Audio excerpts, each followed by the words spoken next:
ଶୁଣନ୍ତୁ ମଙ୍ଗଳାଚରଣରେ ପ୍ରଭୁ ଶିବଙ୍କର ଆଶୀର୍ବାଦ ଅପେକ୍ଷା ସମସ୍ତଙ୍କ ପାଇଁ। ବାଣୀପୁତ୍ରଙ୍କ ଲେଖନୀରୁ ଛନ୍ଦ ଶ୍ରଦ୍ଧରାରେ ମୂଳ ରଚନା ମହାକବି କାଳିଦାସ। ସେ ମଧ୍ୟ ଲେଖିଥିଲେ ଛନ୍ଦ ଶ୍ରଦ୍ଧରାରେ। ଶୁଣନ୍ତୁ ମଙ୍ଗଳାଚରଣ। ଯେ ବ୍ରହ୍ମା ଅଗ୍ରସୃଷ୍ଟା, ଯେ ବ୍ରହ୍ମା ଅଗ୍ରସୃଷ୍ଟା, ତୁଷିତର୍ପଣେ ପୂଜନେ ହବ୍ୟକର୍ତ୍ତା। ଭା ଚନ୍ଦ୍ର ଶ୍ୟାମରକ୍ଷୀ, ଭା ଚନ୍ଦ୍ର ଶ୍ୟାମରକ୍ଷୀ, ଶ୍ରୁତି ବିଷୟଧନୀ ବିଶ୍ୱଯାବ୍ୟପ୍ତ ଗର୍ଭେ।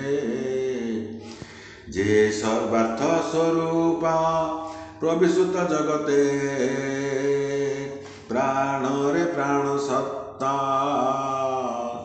ये अष्टार्थे सुदृश्य, ये अष्टार्थे सुदृश्य, प्रभु शिव पुरः आशीष स्यून मागे।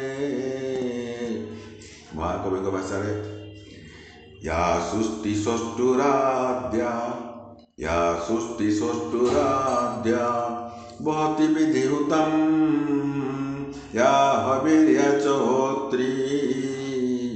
ये द्वे कालं विधत्ता श्रुति विषय गुणा, या स्थिता व्याप्य विश्वम्। या माहु सर्वबीज प्रकृतिरित्यया, प्राणिन प्राणवन्ता।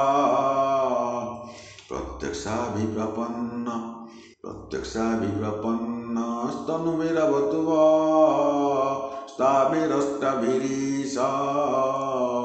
ओडिया रे जे ब्रह्मा अग्रसृष्टा, जे ब्रह्मा अग्रसृष्टा, तुषितर्पणे पूजने हव्यकर्ता।